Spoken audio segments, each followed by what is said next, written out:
What's up guys, Nightingale here, and welcome to another Intermediate Traveler's Guide video. Today, we're talking about the brand new Advent side story, Kiss of Frost. Now, we don't know exactly what is going to be entailed for how this is going to be rerun in the future and how it's going to go. All we know right now is there's 13 days left. Does that mean they're going to change elements next? Does that mean they're going to just not rerun it and jump into another side story? We don't know exactly what's to come. But what we're going to do today is we're going to go over everything you need to know to beat this, hopefully. Now, keep in mind, this isn't even being put in the beginner's handbook because and according to chat and where people are, new players cannot do this. This is a big issue on Smilegate's oversight to a point. This is excluding newer players from being able to beat this. It's too hard for them with the mechanics you have in it where it's at. Maybe there does need to be another give and take a little bit and maybe an easier stage put in to where at least new players don't have to deal with some of the mechanics, but it's still challenging for them for a newer account. But as of right now, this isn't for a beginner. This is for somebody in the intermediate. So beginners, I'm sorry. Maybe you can get through it. Maybe you can't. Let's see how the rest of the video goes for you. So here we go. Let's click into it and see what we have. Now, I've been doing this on stream for a while, and this is challenging. I can auto hard. I have to manually play normal. And the top of the top, the biggest of the brass, are struggling with epic hell. I'm not even going to look at it with a 10-foot pole. So, good luck. Most of us are going to be doing hard. And I got numbers and all that stuff for you here in a few minutes. So, the big thing we want to talk about here is the exchange shop. The rewards are awesome. I'm not going to lie, this stuff is hype. Now, why? Greater modification gems. These are purple. These aren't the blue ones, these are the purple ones. This is a major step in the right direction. Now I'm okay with how they're approaching from the modification gem conversion video. They're starting to put stuff like this in. Great. Now, yes, it's a random roll. That's fine. But now this is a step in the right direction because now this is something you want to buy out. Most all of these, depending on your energy burn. I'm going to go for efficient versus everything, and depending on where we're at, we might buy everything out. Now, for newer players that are able to do this, intermediates that are able to do this, this is kind of low. You only are able to buy 10 fangs. And as of right now, I haven't had a fang drop from hard, and I've only been able to beat hell once or twice because it's very RNG in one fight for me. So I'm not consistent enough to get hell to go. But so far, from what I've seen, this looks like an epic hell or a hell run drop rate. But here's something really cool. The Frost Ice connection. This is a 4-star to 5-star hero ticket. Really popular. Very, very popular units are in here. Luluka, Sigrid, Flan, Crow. Ton of great blue units are in this. So maybe some of you who've missed Sigrid might have a chance to get her. Maybe you'll walk away with a blue 4-star. Please be Alexa, or please be Clarissa. I really hope for you, it's a Clarissa dupe. Now, I saw this so much in my stream. Everybody is raging because they're like, oh, they're scamming us. There's only 4 light connections. No, there are 5 in total. There are 5 in total. 4 of them are from the shop. 1 of them is from a reputation. You have to beat everything. You have to clear it 60 times. Complete all the rewards, all the challenges, and you get the 5th bookmark. They need to put a big yellow sign down there that it's down here is the 5th one. Or just put them all in here. It's stupid. Put it out as the Molagore at the end or something. Just, I get what they're after, but more people need it simpler and put right in front of them. If all 5 were in here, nobody would complain. And then, I had to say, this is a huge step in the right direction again. Now, you get some random rolls, but now with the fangs, you can also pick a guaranteed modification gem. right now for speed, attack, counter, defense. injury, and rage. 99% of you need to be buying this box. 99% of you. 001% of you need to be buying this box. If you need this, you probably rolled your gear wrong. Just saying. So, think about it like that. And then, of course, at the end, you've always got the gold to just convert over any remaining currency. Now, get ready. We're about to talk numbers.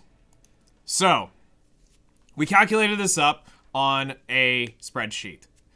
I've added up everything that is important, and we're going to try to cover it as efficiently and quickly as possible. Let's see here. Scroll. Okay.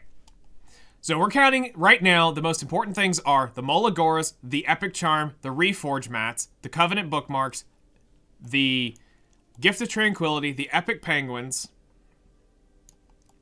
the Speed Modification Gem, the Attack Modification Gem, the Counter, and the Rage Modification Gems are what I'm aiming for out of here.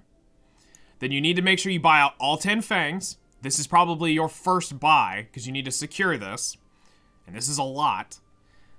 You want to secure the connection for both. And then obviously you'll need the Fangs down here. My vote is the speed chest. That's the one I'm buying. So if you notice, you're a little short. You can't buy them all. Correct. So you're only going to be able to buy the light connections and these boxes. One set of these boxes. Not a bad trade, but choose wisely. I'm going to buy both speeds just to have because I've got some speed gear that really needs some work. Now, here's where the math starts getting crazy. So, for Molagoras, you need a total of 380. You need 900 for the Epic Artifact Charm. You need 1,000 for the Reforge materials. You need 180 for the Covenant Bookmarks. 2,000 for the gifts. 1,700 for the Penguins. Then you need 500 each for the modification gems. And you need 2,500 scales for the Fangs. Now, I went ahead and I'm just going to give you the total energy needed. This is better off than me giving you every energy. I even broke it down to energy spent.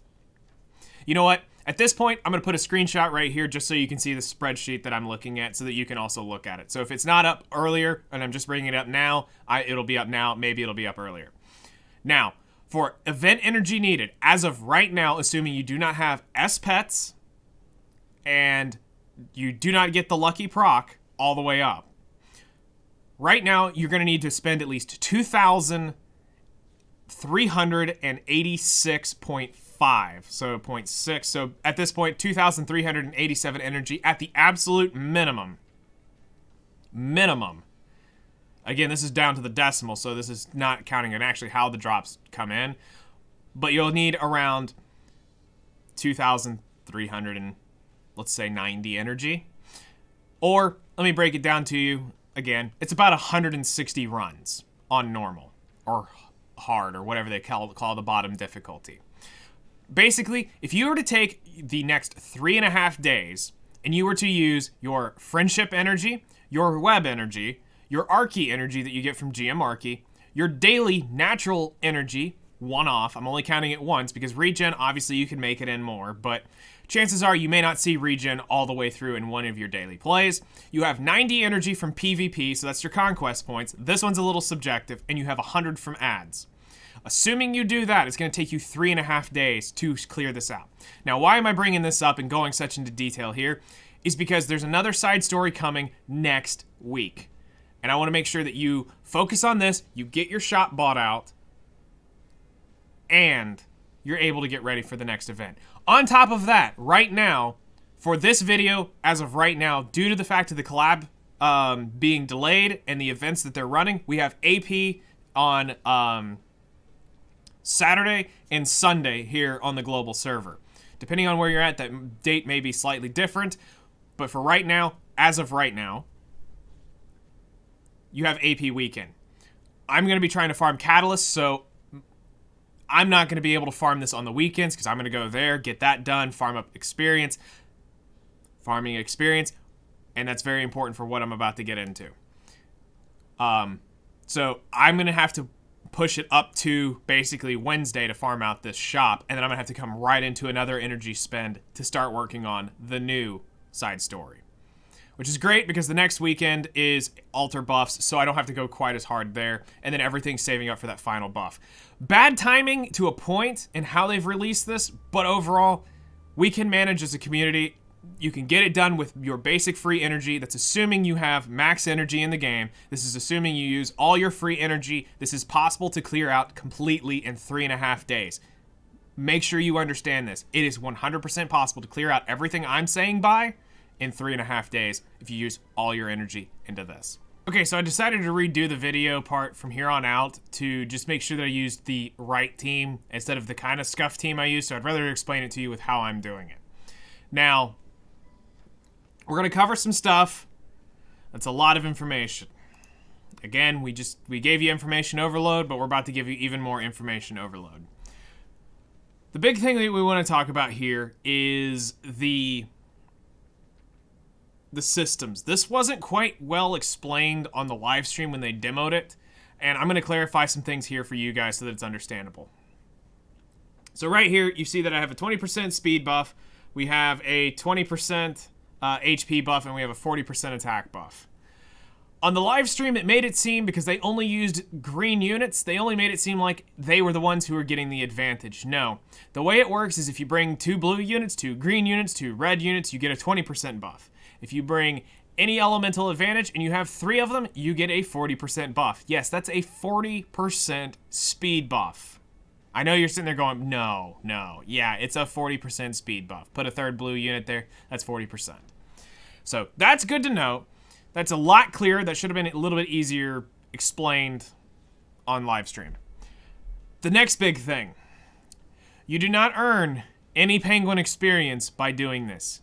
And why is this bad is because side stories are typically one of the biggest places to earn that EXP. And what is this? This is a side story.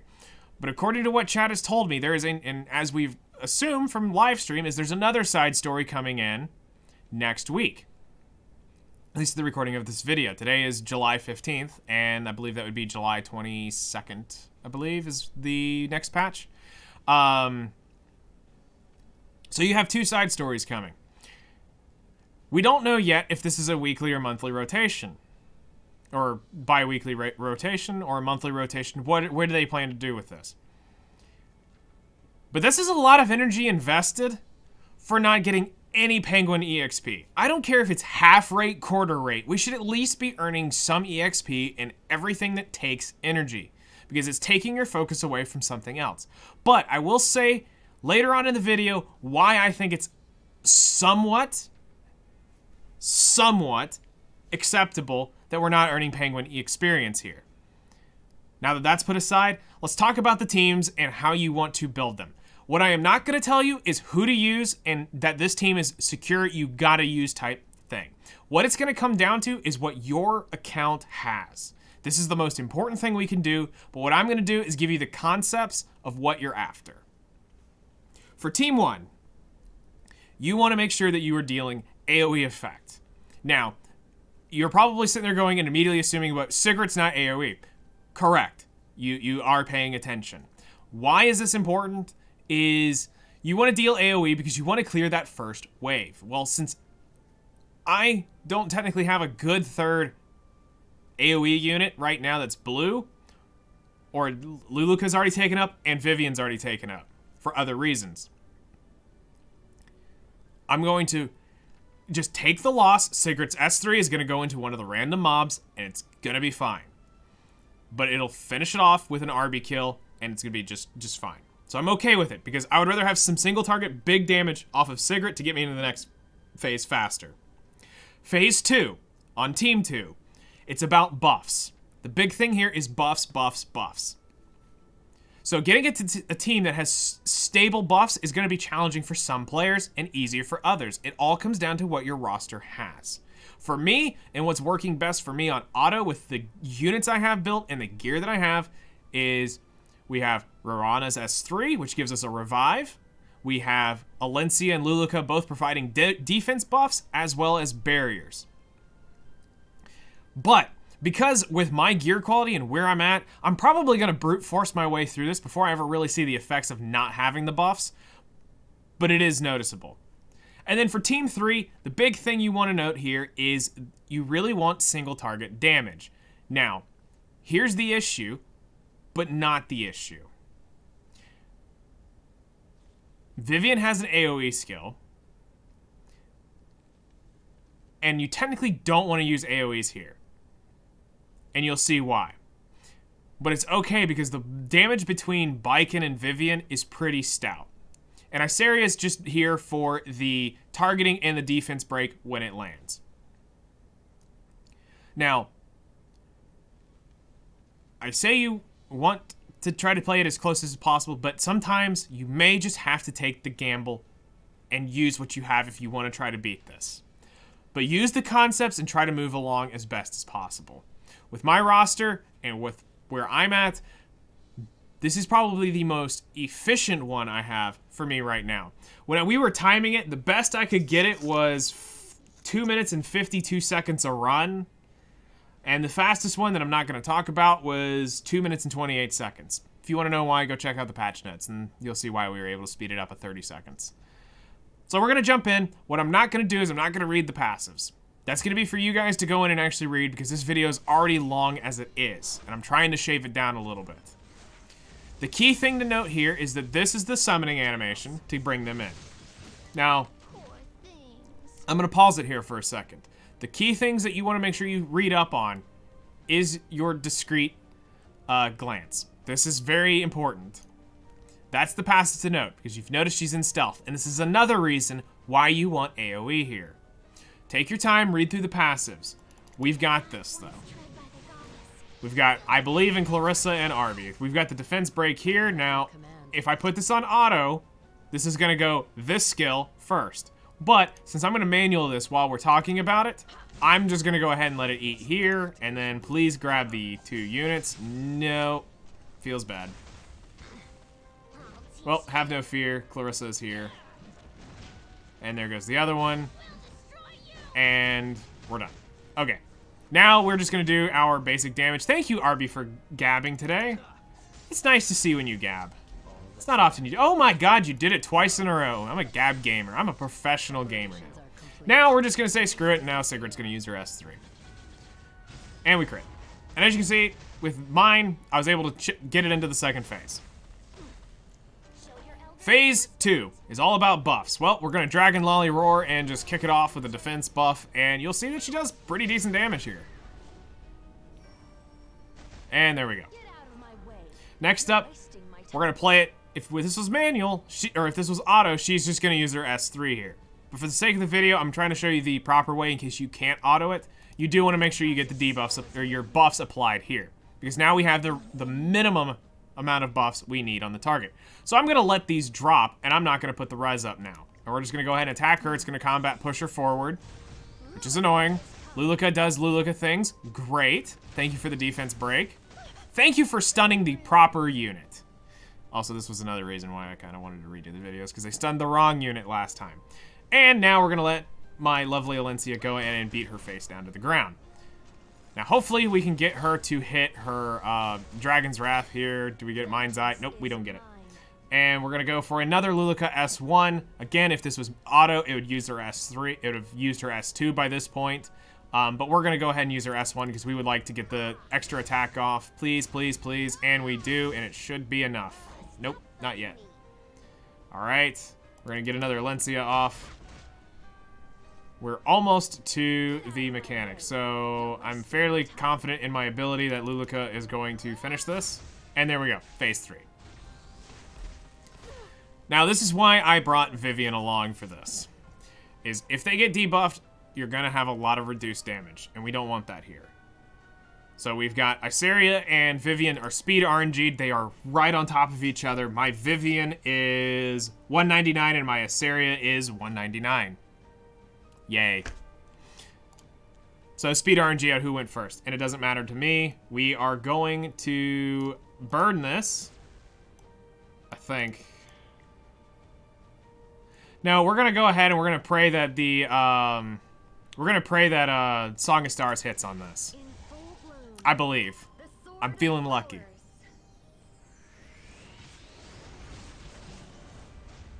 And we got everything. Perfect.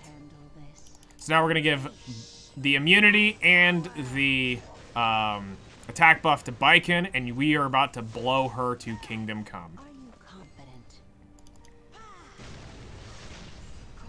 And unfortunately for Baiken, she's going to just absolutely nuke this thing right here, right now. And there you go. That's why I'm using Baiken. Also, you can see the other, unfortunately for this run, you don't actually get to see why I was going to say why this was so important. But you get to see the other half. As you saw, I just looted 150 of these scales.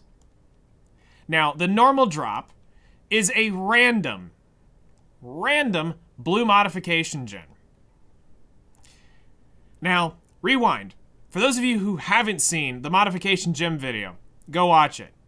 It's kind of important if you want to understand why this event is so important. The modification gems, it takes 84 of them. Spoiler alert, that's in the video.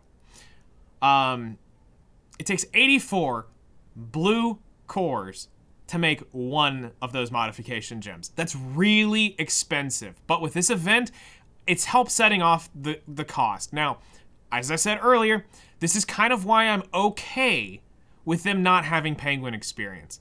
But I think everything at this point that requires energy needs to have some small percentage of EXP counting in towards your Penguin EXP. And I don't care if we're talking a 75% reduction or a 90% reduction in certain things. At least let it be ticking up in every piece of energy-based content somewhere. Because it allows content like this to now be less stressful and less strenuous on the average player who's trying to farm experience, get their penguins to level up their units, and now they're also getting, you know, you're leveling up fodder with being able to get some off, because this is going to take away from your fodder farming. But between this, getting the extra drops, which is cool, but the big thing here was, you know, getting the extra modification gem per drop kind of makes up for it. So I'm not going to sit here and, you know, shake the finger and say, you have to do this. I still think there's a give and take in this system. I think there's a compromise with some Penguin experience as well as still getting great rewards like this. Keep this up, Smilegate. This is huge. We appreciate things like that. That's a step in the right direction towards great, rewarding content that you guys typically do really well on. But if you're raising the bar, you're raising it a little bit higher now. Now that is the team in a nutshell. We tried many different teams, many different combinations, and it is very painful to do if you don't have the right units. I have some of the right units, I just don't have the gear or the ability to ungear them. Again, I see it as a slight oversight this week that they didn't have the free unequip. If they would have had that buff running, this would have been a lot more enjoyable to get things done.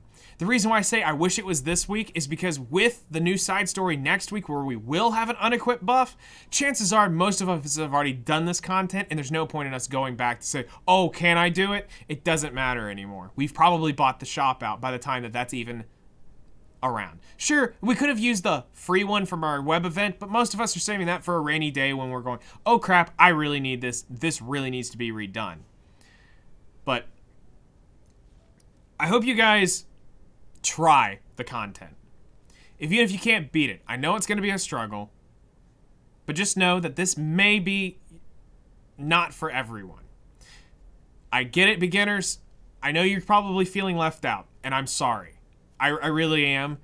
It's nice to see that the whales of the whales were even struggling with this for a while, creating auto teams. Now, sure, once everybody figures out the meta thing really quick of what works, it's going to get out very quickly, and the uber whales are going to be one-shotting this, and they're just going to be done with it in no time. But for those of us who can't afford to do that, hi, we take what we can. I'm going to be farming this on hard. I know, I've only been playing 142 days on this game. That's my limitation. I'm accepting it. Eventually, we'll be able to go up to hell. Eventually, we'll be able to do the epic hell. But I'm glad that I have challenging content to look forward to. So, if you guys enjoyed this video, make sure to like and subscribe, and I'll see you guys in the next one.